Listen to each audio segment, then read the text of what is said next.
सुप्रभात बच्चों, कैसे हैं आप? आशा है आप सभी स्वस्थ हैं। आज हमने अपनी इस वीडियो में क्या करना है? आज हमने एक नया पाठ शुरू करना है। कौन सा पाठ?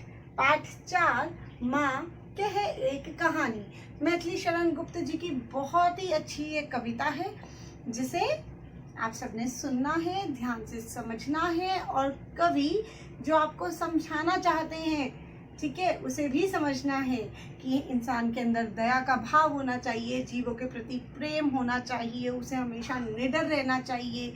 ये सारे जो भाव हैं कवि के, जो वो हमें समझाना चाहते हैं, वो भी हमें समझने हैं। तो जब हम कविता पढ़ेंगे तो मुझे पूरी आशा है कि आप सभी के अंदर वो भाव जरूर जागृत होंगे।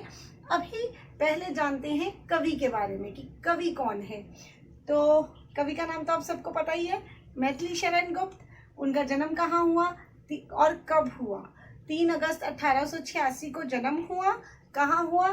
चिरगांव, उत्तर प्रदेश में। व्यवसाय क्या करते थे वो? तो आप लिखेंगे वो एक कवि थे, राजनेता थे, पॉलिटिशियन जिसे आप कह सकते हो, नाटककार थे, और अनुवादक यानी कि ट्रांसलेटर, जो एक भाषा को दूसरी भाषा में अनुवाद करते हैं ना, तो वो अनुवादक भी थे। ठीक है।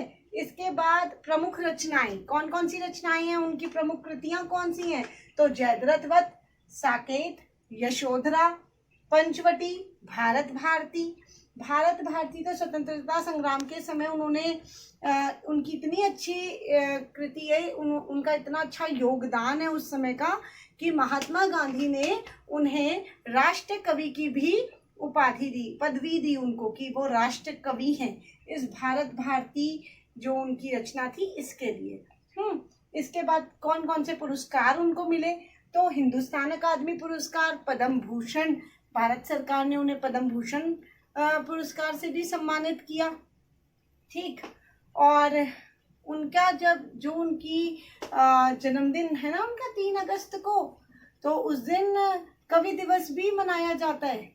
हर साल 3 अगस्त को कवि दिवस उनके जन्मदिन के उपलक्ष्य में मनाया जाता है, उनकी याद में मनाया जाता है। और काव्य रचना का स्वर, जो भी कविताएं वो लिखते थे, हर कवि का अपना एक स्वर होता है, एक कविता लिखने का एक आप कह सकते हो कि वो किस विषय पर कविता लिखता है। तो इनकी कविता का क्या स्वर था? काव्य रचनाओं का क्या स्वर होता था? वीरता। ठीक है, वीरता की कविताएं लिखते थे, देश प्रेम की, और आदर्श मानवीय मूल्य यानी कि मोरल वैल्यूज आप कह सकते हो, कि बहुत ही आदर्श थी, कि मनुष्य के अंदर मानवता का भाव भर देना ही इनकी कविताओं का उद्देश्य होता था। जो भी आप कविता पढ़ोगे उसमें आपको ये सभी भाव देखने को मिलेंगे। मृत्यु कब हुई? इतने महान जो हमारे कवि थे जिसको हमने खो दिया, तो कब हमने उन्हें खो दिया? 12 दिसंबर 1964 को। तो ये तो था हमारा कवि परिचय। अब कवि परिचय के बाद हम क्या करते हैं? शब्दार्थ और वाक्य रचना, है ना। कविता पढ़ने के बाद उसमें से कठिन शब्द करते हैं ना रेखांकित, तो किए चाहे हमने बहुत सारे होंगे, मगर कॉपी में आप ये 5 करेंगे। ठीक है, तो 5 आपको अपनी कॉपी में करने हैं। चाहे तो ये वाले 5 करना, या जैसा कि मैं हमेशा कहती हूँ कि आपको कोई और मुश्किल लगे तो आप वो भी कर सकते हो। पहला है सहसा। सहसा मतलब अचानक। दूसरा हानि। हानि का मतलब नुकसान। तीसरा हठ। हठ मतलब जिद। चौथा निर्दय। निर्दय मतलब क्रूर, निष्ठुर, दयाहीन, कह सकते हो आप कुछ भी। फिर 5वां आपका है भक्षक। भक्षक का मतलब होता है, जैसे रक्षक का मतलब रक्षा करने वाला, ऐसे ही भक्षक का मतलब मारने वाला, है ना, जो मार दे। तो स्वार्थ के कारण किसी का सर्वनाश करने वाला, अपने फायदे के लिए सामने वाले को मार देने वाला, ठीक है, जिसके लिए अपना फायदा ही सब कुछ है, वो होता है भक्षक। ठीक। तो मैंने यहाँ वाक्य नहीं बनाए हैं, और यहाँ एक नोट लिखा है आप लोगों के लिए, वाक्य रचना स्वयं करें। वाक्य आप अपने स्वयं बनाएंगे, तो उसमें मैं आपकी कोई सहायता नहीं कर सकती हूँ। कॉपी में ये मत लिख देना वाक्य रचना स्वयं करें, ठीक है। ये सिर्फ मैंने आपको समझाने के लिए लिखा है कि आपको याद रहे। अब चलते हैं कविता की ओर। तो चलिए बच्चों, शुरू करें अपनी कविता। ये जो कविता है माँ कहे एक कहानी, इसमें माँ यशोधरा अपने बेटे राहुल को एक कहानी सुना रही है। अपने पति जो सिद्धार्थ थे, जो बाद में महात्मा बुद्ध बन गए थे, तो महात्मा बुद्ध के बचपन की एक घटना सुना रही है। कहानी जब प्रारंभ होती है तो जो राहुल है वो कहता है, माँ कहे एक कहानी, राजा था या रानी, माँ कहे एक कहानी, तू है हठी मान धन मेरे, तू है हठी मान धन मेरे, सुन उपवन में बड़े सवेरे, सुन उपवन में बड़े सवेरे, तात भ्रमण करते थे तेरे, जहाँ सुर भी मन मानी, जहाँ सुर भी मन मानी। हाँ माँ यही कहानी। अब जब राहुल बोलते हैं अपनी माँ से कि माँ कहे एक कहानी तो मुझे सुना दे। राजा था या रानी, राजा की या रानी की कौन सी कहानी मुझे सुना रही, कोई भी कहानी सुना, मगर माँ कहे एक कहानी, मुझे एक कहानी सुना दे। तो यशोधरा क्या कहती है, यशोधरा कहती है, तू है हठी, हठी मतलब, हठी का मतलब जिद्दी, तू बहुत जिद्दी है, तू बहुत हठी है, तू मानेगा तो है नहीं, तेरे को कहानी तो सुनानी पड़ेगी। मान धन मेरे, तू मेरा मान धन है ना, तू मेरी इज्जत है, तू मेरी दौलत है। तो कहते हैं तू है हठी मान धन मेरे, सुन उपवन में बड़े सवेरे। ओ मेरे जिद्दी बच्चे सुन, तेरे को सुनाती हूँ मैं एक कहानी। सुन उपवन में बड़े सवेरे, बहुत सुबह सुबह बगीचे में, तात भ्रमण करते थे तेरे। तात, तात का मतलब पिताजी, भ्रमण करना, भ्रमण करना घूमना, टहलना। तेरे जो तात थे, तेरे जो पिताजी थे ना, वो रोज सुबह सुबह भ्रमण करते थे, घूमने जाते थे। जहां सुर भी मन मानी, जहां पर चारों ओर बहुत ही सुगंध फैली होती थी, बहुत ही सुगंधित वातावरण था। ठीक है, जिस बगीचे में वो टहलने जाते थे, बहुत सुगंध, वहां पर खुशबू ही खुशबू चारों ओर फैली होती थी। अब बच्चा जब ये कहानी सुनना शुरू करता है तो बच्चा कहता है, हाँ माँ यही कहानी, हाँ माँ मुझे तो यही कहानी सुनाओ। यशोधरा आगे सुनाती हैं, वर्ण वर्ण के फूल खिले थे, वर्ण वर्ण के फूल खिले थे, झलमल कर हिम बिंदु मिले थे, हल्के झोंके हिले मिले थे, लहराता था पानी, लहराता था पानी। हाँ हाँ यही कहानी। अब यशोधरा आगे बोलती हैं, वो क्या बोलती है, वो कहती हैं, वर्ण वर्ण के, वर्ण मतलब होता है रंग, रंग रंग के, अलग अलग रंगों के, विभिन्न रंगों के फूल खिले थे। कहाँ पर खिले थे, उस बगीचे में जहां पर राहुल के पिता गौतम बुद्ध है ना, वो टहलने जाते थे। तो वो कहते हैं वर्ण वर्ण के फूल खिले थे, तरह तरह के विभिन्न रंगों के फूल खिले थे उस बगीचे में। खुशबू तो आती थी, बहुत चारों तरफ फूल थे, फूल ही फूल थे, तो खुशबू तो आनी ही थी। झलमल कर हिम बिंदु मिले थे, हिम बिंदु, हिम बिंदु मतलब ओस की बूंदे, जो पेड़ थे, जो घासें थी, वहां पर क्या था, ओस की बूंदे भी पड़ी हुई थी।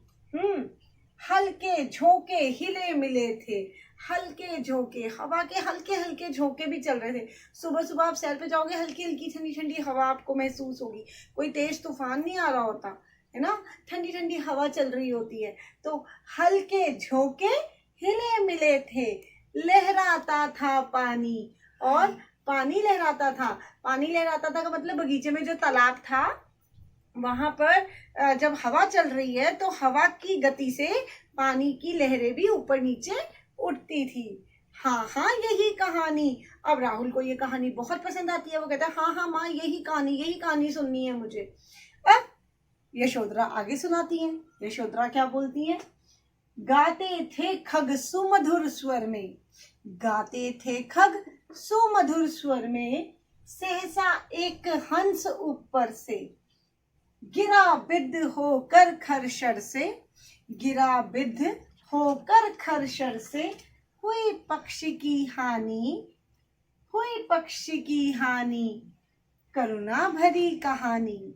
अब क्या कहते हैं, वो कहते हैं कि उस बगीचे में भाई खुशबू भी आ रही है, रंग बिरंगे फूल भी हैं, ओस की बूंदें भी पड़ी हुई हैं, हवा के झोंके भी चल रहे हैं, पानी की लहरें भी ऊपर नीचे आ रही हैं। ये सब तो हो ही रहा है। इसके अतिरिक्त तो और क्या हो रहा है? गाते थे खग। खग का मतलब क्या होता है? खग खग मतलब होता है पक्षी। जो पक्षी थे वो भी गाते थे। गाते मतलब चहचहाने की आवाज। सुबह सुबह आती है ना पक्षियों के चहचहाने की आवाज। तो गाते थे खग सुमधुर स्वर में। सुमधुर मीठे मीठे स्वर में, मीठी मीठी आवाज। उनकी चहचहाहट जो है वो बहुत मीठी है, बहुत लुभावनी है, बहुत अच्छी लग रही है। सहसा सहसा सहसा मतलब अचानक। अब इतना अच्छा मौसम है, सारा वातावरण इतना बहुत ही सुंदर है ना, सुखद है। और तभी क्या हो रहा है? तभी सहसा एक हंस ऊपर से, एक हंस जो ऊपर आसमान में उड़ रहा था, वो तभी की तभी नीचे आके गिर पड़ा। गिरा विद होकर खरशर से। वो बहुत ही तेज तीर से, एक बहुत ही तेज तीर ने उसको भेद दिया, उसको हानि पहुंचाई, है ना। हुई पक्षी की हानि और वो पक्षी घायल हो गया। और उस घायल अवस्था में वो खून से लथपथ हो गया जब उसको वो तेज नुकीला तीर चुभा उस पक्षी को। किस पक्षी को? तोते को, मैना को, हंस को। जब वो तीर, नुकीला तीर उस हंस को लगा तो वो हंस ऊपर से अचानक, इतना सुंदर मौसम है और वो जो हंस है वो बेचारा तीर लगने की वजह से घायल होके खून से लथपथ होकर नीचे गिर पड़ा। अब जब वो गिर पड़ा तो क्या हुआ?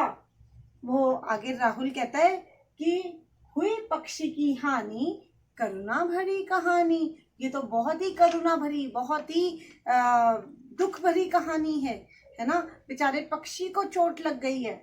अब आगे उनकी जो माँ है वो बताती हैं, चौक उन्होंने उसे उठाया। उन्होंने उसे उठाया, नया जन्म सा उसने पाया। इतने में आंखें तक आया, इतने में आंखें तक आया। लक्ष्य सिद्धि का मानी, लक्ष्य सिद्धि का मानी, कोमल कठिन कहानी। अब क्या हुआ? जब वो हंस बेचारा नीचे गिरा खून से लथपथ होकर, तो सिद्धार्थ यानी कि महात्मा बुद्ध जो थे वो तो वहां टहल रहे थे। वो वहां घूम रहे हैं सुबह सुबह रोज की तरह। वो देखते हैं कि हंस गिर गया, इतना घायल है, तो इसको चोट लगी है, तीर लगा है। उन्होंने उसको अपनी गोद में उठा लिया। उन्होंने उसे गोद में उठाया। जैसे ही उन्होंने उसको गोद में उठाया तो क्या हुआ? ऐसा लगा जैसे हंस को एक नया जीवन मिल गया। उन्होंने उसकी रक्षा की, उसका तीर निकाला, उसको मरहम किया, है ना, मतलब उसको अपनी गोद में, अपनी शरण में ले लिया। तो चौक उन्होंने उसे उठाया। वो चौक गए कि ये कहाँ से आया पक्षी, और उन्होंने उसको उठा लिया। जैसे ही उन्होंने उसको उठाया, नया जन्म सा उसने पाया। उस शिकारी ने तो उसको मार ही दिया था। अगर सिद्धार्थ नहीं होते वहां पर तो वो बेचारा खून से लथपथ, खून उसका बहता जाता और वो मर जाता, है ना। वो हंस मर जाता, उसकी मृत्यु हो जाती। मगर सिद्धार्थ ने उसको एक नया जीवन दिया, अपनी गोद में लेकर, अपनी शरण में लेकर उसको एक नया जीवन दिया। लेकिन इतने में आंखें तक आया। आंखें तक मतलब शिकारी। इतने में शिकारी आ गया। कौन शिकारी? जिसने उस हंस को मारा था, वो तीर मारा था, है ना, वो आ गया। वो क्यों आया वहां पर? वो क्योंकि लक्ष्य सिद्धि का मानी। वो तो लक्ष्य सिद्धि का मानी था, माना हुआ था कि उसका जिस पर भी वो निशाना लगाएगा वो कभी चूकेगा ही नहीं, अचूक है उसका निशाना। तो वो कहता है कि इस हंस पर मैंने निशाना बनाया है ना, मैंने निशाना लगाया ना इस पर, तो ये हंस किसका हुआ? ये हंस मेरा हुआ। तो वो वहां उस बगीचे में क्यों आया? आखिर तक वो शिकारी क्यों आया? उस हंस को लेने के लिए। तो वो कहता है ये हंस मेरा है। वो सिद्धार्थ को कहता है इस हंस को मुझे दे दो। अब कोमल कठिन कहानी। अब ये कहानी तो बड़ी कठिन हो गई। अब क्या होगा? किसको मिलेगा वो हंस? सिद्धार्थ जो है उनकी गोद में है, उन्होंने उसकी रक्षा की है, वो कह रहे हैं वो मेरा है। और जो दूसरा है शिकारी है, वो कह रहा है मैंने इसको अपना शिकार बनाया, मैंने इस पर अपना लक्ष्य साधा, मेरा तीर इसको लगा तो अब ये चीज मेरी हो गई। अब माँ आगे बताती हैं कि क्या हुआ। मांगा उसने आहत पक्षी, जब बगीचे में वो आया तो आकर उसने क्या किया, मांगा उसने आहत पक्षी। तेरे तात किंतु थे रक्षी। तब उसने जो था खगभक्षी, हट करने की ठानी। अब क्या हुआ, मांगा उसने आहत पक्षी, वो बगीचे में आया, उसने उस आहत पक्षी को, उस घायल पक्षी को, आहत मतलब घायल, उस घायल पक्षी को मांगा कि मुझे दो ये। तेरे तात किंतु थे रक्षी, लेकिन तेरे जो पिताजी थे, हे राहुल, तेरे जो पिताजी थे सिद्धार्थ, वो तो रक्षी थे, रक्षा करने वाले थे, वो कैसे देंगे उसको, है ना, उन्होंने तो रक्षा की थी उस हंस की। तब उसने जो था खगभक्षी, अब सिद्धार्थ ने मना कर दिया कि मैं नहीं देता। तब जो खगभक्षी था, यानी कि उस खग को, उस पक्षी को, भक्षी मतलब मारने वाला, उसका शिकार करने वाला जो था, उसने हट करने की ठानी, उसने भी जिद कर ली, हट कर ली कि मैं तो इस हंस को लेकर रहूंगा, ये मेरा है। अब बढ़ चली कहानी, अब कहानी आगे बढ़ चली। अब क्या होगा, किसे मिलेगा, किसे मिलेगा, सिद्धार्थ को या फिर शिकारी को। तो करते हैं आगे, देखते हैं अपनी कहानी। अब आगे कहते हैं, हुआ विवाद सदैव निर्दय में, हुआ विवाद सदैव निर्दय में, उभय आग्रही थे स्व विषय में। गई बात तब न्यायालय में, गई बात तब न्यायालय में, सुनी सभी ने जानी, सुनी सभी ने जानी, व्यापक हुई कहानी। अब क्या कहते हैं, अब कहते हैं कि हुआ विवाद, विवाद हुआ किसके बीच में, सदय और निर्दय, यानी कि दयालु और दयाहीन के बीच में। दयालु कौन, दयालु सिद्धार्थ, और निष्ठुर कौन, कठोर कौन, निष्ठुर वो शिकारी। उभय आग्रही थे स्व विषय में, उभय मतलब दोनों, दोनों आग्रही थे, आग्रही मतलब मांगने वाले, दोनों ही आग्रही थे स्व विषय में, स्व मतलब अपने अपने विषय में।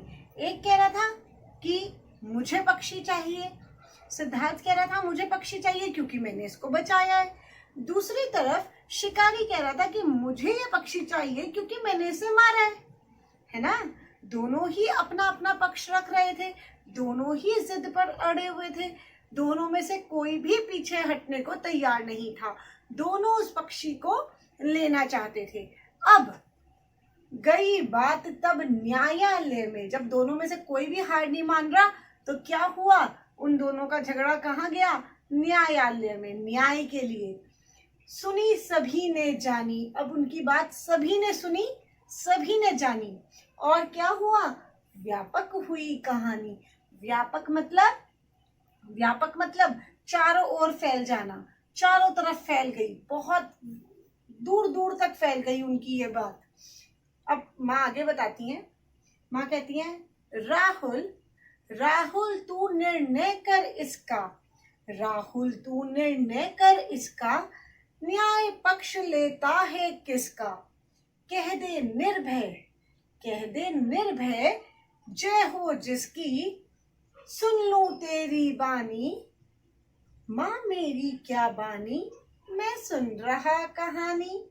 अब यहाँ कहते हैं उनकी जो माँ है वो राहुल से ही पूछती हैं, वो राहुल से पूछती हैं कि ये जो बात थी ये तो न्यायालय में चली गई, न्यायालय में क्या फैसला हुआ ये तो बात की बात है, पहले तू मुझे बता राहुल, तू निर्णय कर इसका, तू फैसला कर, तू निर्णय कर, तू बता इस जो भी ये जो समस्या आई इसका क्या समाधान होगा।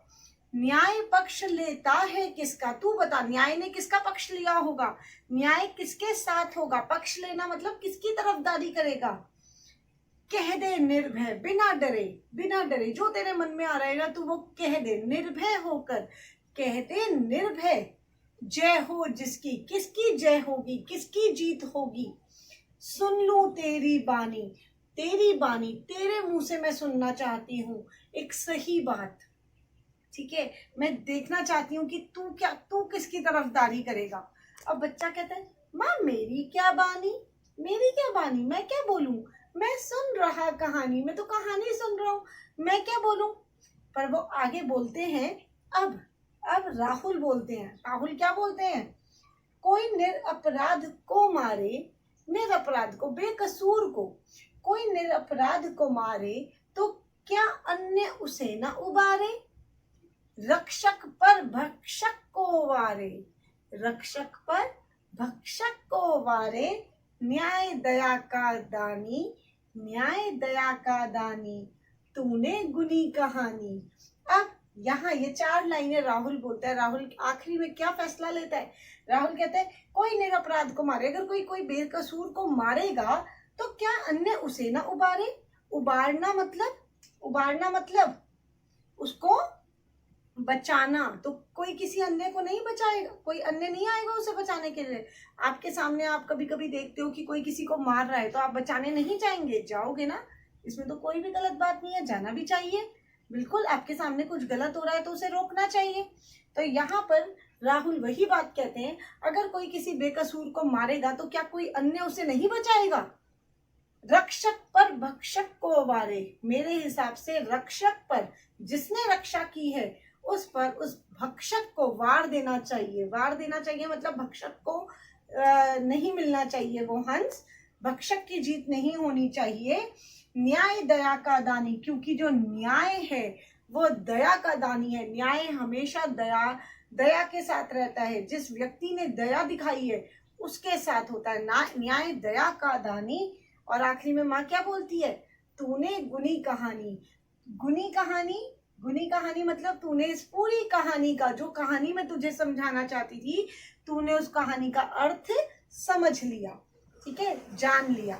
तो अब पूरी कहानी आपको अच्छे से समझ आई होगी। इस कहानी के माध्यम से आपके अंदर भी क्या बात आई होगी, जीवों से आपको प्रेम करना है ना, जीव जंतुओं के प्रति प्रेम रखना है, इस पूरे संसार के लोगों से आपको प्रेम करना है। और साथ ही साथ एक और बात, हमेशा निडर होकर सच का साथ देना है, दयालु बनना है, कभी भी घबराना नहीं है, डरना नहीं है, तो निष्ठुर नहीं बनना। अब करते हैं प्रश्नोत्तर, ठीक। तो पहले हमारे लघु प्रश्न हम 5 करते हैं, सारे ही आपकी किताब के हैं। मैं बहुत आसान है इसलिए मैंने कहीं पर भी उत्तर नहीं लिखा, आप आसानी से समझ जाएंगे। पहला प्रश्न देखिए, उपवन के सौंदर्य का वर्णन कीजिए, तो आप लिख सकते हो। जो उपवन था जहाँ पर राहुल के पिता सिद्धार्थ टहलते थे वो बहुत ही सुंदर था, वहाँ बहुत ही ठंडी हवा चलती थी, वहाँ तरह तरह के फूल थे, पक्षी चहचहाते थे, मीठे मीठे स्वर में गाते थे। सारे उत्तर आप अपने शब्दों में करेंगे। दूसरा, आखेटक किस बात की हट कर रहा था और क्यों। तो आखेटक किस बात की हट कर रहा था, क्या जिद कर रहा था वो कि ये हंस मुझे चाहिए। आखेटक पहले प्रश्न में से लिखेंगे, आखेटक इस बात की हट कर रहा था कि ये हंस मुझे चाहिए। और क्यों, क्योंकि उसने उस पर अपना निशाना साधा था, उस पर अपना उसको तीर मारा था, तो उसका कहना था कि यह जो हंस है वो मेरा है।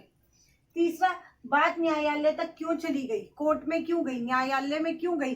क्योंकि बात न्यायालय में इसलिए चली गई क्योंकि ना तो सिद्धार्थ हट छोड़ रहे थे, जिद छोड़ रहे थे, सिद्धार्थ का कहना था कि वो हंस मेरा है क्योंकि मैंने उसे बचाया है, और दूसरी तरफ आखेटक भी, शिकारी भी पीछे हटने को तैयार नहीं था, ठीक। तो दोनों ही पक्ष पीछे हटने के लिए तैयार नहीं थे, इसीलिए बात न्यायालय तक गई। फिर करुणा भरी कहानी से कवि का क्या तात्पर्य है। कवि ने कहा ना कि करुणा भरी कहानी, राहुल बोलता है कि ये तो कहानी बड़ी करुणा भरी है। तो करुणा भरी कहानी का अर्थ यह है कि जब वह पक्षी था, जो हंस था, जब उसको तीर लग गया, वो घायल हो गया, तो उसके घायल होने से राहुल को बहुत ज्यादा दुख हुआ, है ना। उस बेचारा, वो जो पक्षी था, उसको चोट लगी अकारण, वह किसी के स्वार्थ के लिए, एक शिकारी की स्वार्थपरता के कारण उसको घायल होना पड़ा। तो इसीलिए ये जो कहानी थी ये बहुत ही करुणा भरी हो गई, दुख भरी हो गई। राहुल के पिता और आखेटक के बीच किस बात पर विवाद हुआ था? किस बात पर विवाद हुआ था दोनों के बीच? हंस को लेकर विवाद हुआ था, है ना। आखेटक के बीच और राहुल के पिता के बीच हंस को लेकर विवाद हुआ था। दोनों का कहना था कि यह हंस मेरा है। तो ये वही वाली बात अभी बस इस प्रश्न में इस प्रश्न के हिसाब से लिखेंगे, ठीक है। लिखने का बस तरीका अलग होगा, बात वही है। इसके बाद ये तो 5 आपके लघु प्रश्न हो गए, आप अच्छे से अपनी कॉपी में लिख लेंगे। उसके बाद है 2 दीर्घ प्रश्न। पहला दीर्घ प्रश्न है, राहुल ने क्या निर्णय किया, क्या फैसला किया? राहुल ने क्या फैसला किया कि जीत किसकी होनी चाहिए? रक्षक की, जिसने जान बचाई है। सिद्धार्थ की जीत होनी चाहिए, उसके पिता की जीत होनी चाहिए। क्यों होनी चाहिए? क्योंकि मारने वाले से बचाने वाला ज्यादा महत्व रखता है। तो राहुल ने क्या निर्णय किया? राहुल ने अपने पिता के हक में निर्णय किया कि उसके पिता को वो हंस मिलना चाहिए। क्या आप उसके द्वारा किए गए निर्णय से सहमत हैं? क्या आप सहमत हैं? तो आप लिखेंगे हाँ, हम इस बात से सहमत हैं। क्यों सहमत हैं? आप उसका कारण लिखेंगे। आपको क्यों लगता है कि सिद्धार्थ को ही हंस मिलना चाहिए? फिर दूसरा है, मारने वाले से बचाने वाला बड़ा क्यों होता है? वही बात मैंने अभी पीछे बोली थी ना कि मारने वाले से बचाने वाला बड़ा होता है। क्योंकि किसी को मारना आसान है, मारने में समय नहीं लगता, लेकिन बचाने में, ठीक है, किसी को बचाने में बहुत मेहनत लगती है। किसी के प्राण बचाने में हम बहुत प्रयास करते हैं। तो यहाँ पर कहते हैं किसी को जीवन देना बहुत मुश्किल है। किसी को ऐसे ही नहीं हम किसी को जीवन दे सकते। जीवन देना बहुत मेहनत का, या आप कह सकते हो बहुत प्रयासों से हम किसी को जीवन दे सकते हैं। डॉक्टर्स को कहते हैं ना, जो जितने भी डॉक्टर हैं वो भगवान का रूप है। क्यों उन्हें भगवान का दर्जा देते हैं? क्योंकि जीवन देना सिर्फ ईश्वर का काम है। अगर आपने किसी को जीवन दिया तो यानी कि आप भी ईश्वर के समान हो गए हो, है ना। तो मारने वाला जो है वो हैवान के दर्जे में आता है, वो हैवान होता है। और जो बचाने वाला होता है वो कौन होता है? जो बचाने वाला होता है वो ईश्वर का दर्जा रखता है, उसका सभी आदर करते हैं, उसका सभी सम्मान करते हैं, ठीक। तो इसीलिए मारने वाले से बचाने वाला बड़ा होता है। उसके बाद भाव स्पष्ट कीजिए। यहाँ आपकी किताब में ये 2 दिए हैं, मगर जरूरी नहीं है पेपर में यही 2 आए। पूरी कविता की कोई भी पंक्ति आपको दी जा सकती है। एक एक पंक्ति का मैंने आपको अर्थ समझाया है ना। तो आप कोई भी पंक्ति आपको आ जाए उसे आप अपने शब्दों में बनाकर लिखेंगे। जैसे यहाँ दिया है, लक्ष्य सिद्धि का मानी कोमल कठिन कहानी, एक ये पंक्ति। और दूसरी, हुआ विवाद सदैव निर्दय में। सदैव मतलब दयालु यानी कि सिद्धार्थ, और निर्दय कौन? वो आखेटक, निर्दयी, क्रूर, वो शिकारी। तो ये मैंने आपको समझाई थी। हाँ, मैंने यहाँ लिखकर दिखाया है कि आपको शुरू कैसे करना है। ये मैंने पहले भी बताया था आपको प्रभाती वाले पाठ में कि प्रस्तुत पंक्ति माँ कह एक कहानी में से ली गई है, जिसके कवि मैथिली शरण गुप्त है। जब भी आशय स्पष्ट आएगा, कवि का नाम और पाठ का नाम सबसे पहले लिखेंगे, और फिर लिखेंगे इस पंक्ति में राहुल अपनी माँ से कहते हैं कि। अब राहुल क्या कह रहे हैं आप अपने शब्दों में बनाकर लिखेंगे, ठीक। आशा है आप सभी को ये पाठ अच्छे से समझ आया होगा। ये कविता आपको बहुत अच्छी लगी होगी और आपने इससे बहुत कुछ सीखा होगा। तो अगर कोई भी दिक्कत परेशानी हो तो हमेशा की तरह मुझसे कमेंट बॉक्स में पूछें, और अगर वीडियो अच्छी लगी हो तो शेयर, लाइक और सब्सक्राइब करें।